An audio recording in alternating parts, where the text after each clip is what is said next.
Hello, hunters, and welcome back to my story. Let's begin part 12. This info on the supposed Goo-2 doesn't make sense to any of them. How could progress on such a thing have been made if the army of evil dark spirits was completely destroyed shortly after Goo's defeat? Hans takes the folder to look at later, and the three of them find nothing else interesting, because the lab is mostly destroyed. Then Hans learns that nothing worth noting was found anywhere else in the dungeon from Sam. Then he asks Atka what he's doing there. Atka tells him exactly what he told Sam, and Hans agrees to help. They're both fine with not participating in the tournament because it's way out of their league. Hans is also still worried about that Goo-2 stuff, but Sam tells him that it won't be a problem if that's somehow still completed and it comes to Earth. With that, they leave the Dark Castle and head to Gear's house. While all that was happening, Lee and Jay made it to Kage and Hikari's house and asked them to join the tournament. They said that they would, but only if they had a 2v2 sparring match, which they agreed to. The battle was intense even though it was just supposed to be a simple sparring match, and it ended in a tie, even though Lee and Jay were in their ultimate forms. It's clear that Hikage and Hikari have been training hard, and now they've joined the team. At the same time that Atka, Hans, and Sam made it to Gear's house, the four of them made it back to the castle. Hans and Sam promised Gear they'll make sure Blade and Claire are safe during the tournament. And with that, Gear has officially joined Earth's team. The four of them returned to the castle at last, and now Earth's 10 warriors for the Tournament of Worlds are assembled at last. There is Atka, Stry, Lee, Jay, Akiro, Hikage, Hikari, Gear, Kevin, and Alexis. Meanwhile, two other familiar worlds, Eldon and Dark, have fully assembled their teams as well. Spirit has gathered his 9 specially trained fighters. Their complete team is Spirit, Magi, Brack, Shay, Iberno, Stecco, Pitch, Nindus, Dar, and Gray. Eldis has fully assembled his planet's team as well. He isn't part of it though, because he only wishes to watch the fights. The 5 new warriors he's recruited are very strong, almost as strong as the ones who have lived on Earth.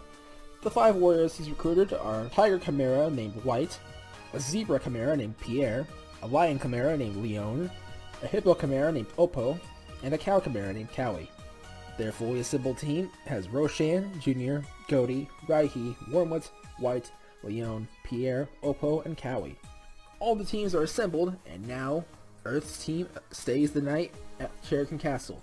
The next day after breakfast, a spaceship arrives for them in the plaza.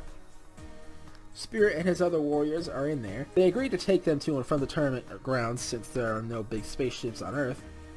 They make it to Pluto, and now all 60 fighters and Eldis are there, so the tournament can begin. The other 3 teams are seen there. There's people from Planet Archipel, Planet Flora, and even Planet Orpani, which is the birthplace of the Orpidus race. Everyone greets the fighters from planets they've never seen before. The Archipelians from Planet Archipel seem to have a similar attitude to the people from Earth. They're also human-like, and they say that they're heroes. They seem very strong. Their 10 warriors are German, Franco, Marx, Cornet, Spence, Inigo, Merrick, Ire, Bogoto, and Brent. The flowerlings from Planet Flora are very nice. They're also human-like, and they're all women. None of them are bad, and they seem moderately strong. Their 10 warriors are Rose, Lily, Bonnet, Violet, Dende, Iris, Daisy, Lark, Chris, and Lilac. The Orpidus from Planet Orpani, however, don't seem nice at all. They really do seem like a brutal warrior race.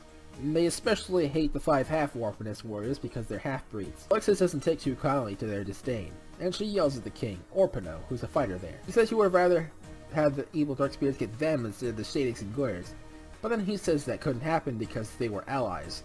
Then he says that the reason they banished Curtis and Endos because they weren't like the others, and they questioned his alliance with Zin. Then he says that he's disappointed in how the dark spirits have turned out since Zin died, and he plans to crush them all as well as Earth's team in the tournament.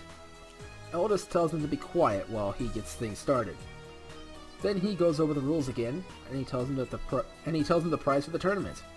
He'll use a power that he can only use once every 10 years to grant any wish for the overall winner. Then he says that everyone may be under the impression that the different worlds are in separate teams in the tournament, but that's only true for the preliminary round, the exhibition matches, and the first round of the tournament itself. After that, anyone can face anyone. It all depends on how he sets up the tournament and who wins in the many rounds. With all this in mind, everyone now knows just how crazy this tournament will be. It's not just to see which planet holds the strongest warriors, but also to see who the strongest and smartest fighter in the galaxy is. Now Eldest starts the preliminary round, which is a race around the whole planet. There is no reward or benefit for winning or punishment for losing, but it is a great warm-up for the fighters. No flight or transformations are allowed in the race. All 60 warriors line up, and the race begins.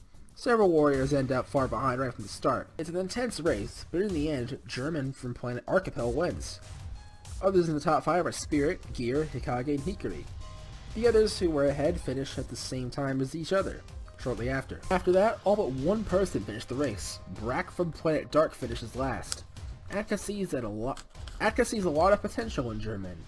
He also senses almost no energy in Brack. With the preliminary race over, Atka and Akira finally get a good look at the warriors from planet Orpanai, and they see a familiar face.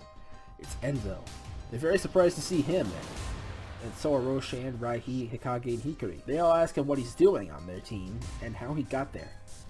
Orpano tries to stop them, but then Enzo tells them to shut up, and he points out Akira is his son, and he says that he's tired of the disrespect against the half-breeds.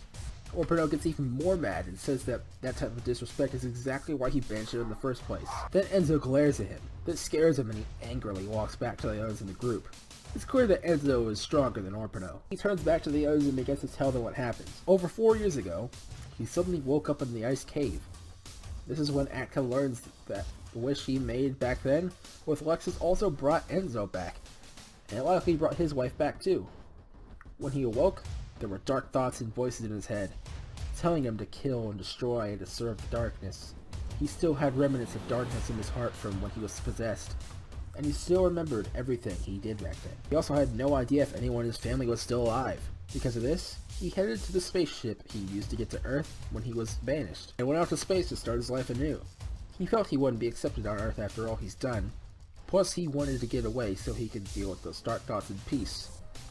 Eventually, he went to planet Orpanai to return to his people, and they accepted him. He spent his days there training and meditating, and has now returned to his old self again. He's also become a lot stronger, and is even the strongest fighter on the planet now. He's continued to live there because he felt that Earth was a lost cause. But now he's seen that his old friends, his son, and even Atka are all alive and they forgive him. They tell him that he can come back to Earth if he wants. He says he'll think about it, and then Eldest finally announces the exhibition matches.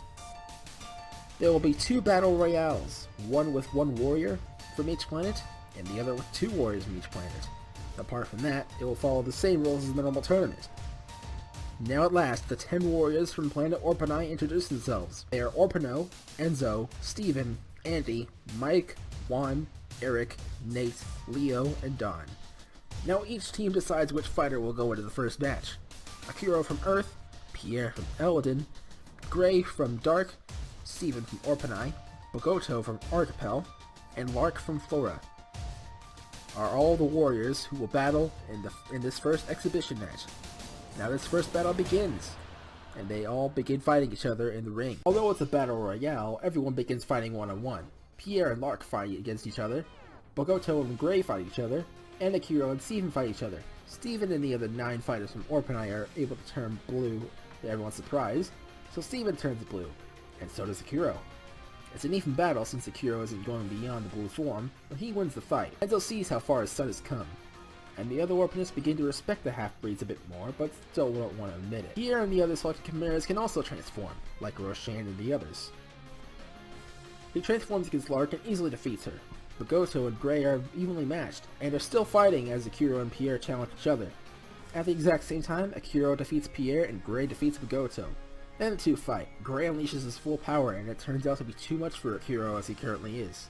So he transforms into the red form, much to the surprise of everyone from Orpanai. The only ones on that world who went beyond the blue form are Orpano and Enzo.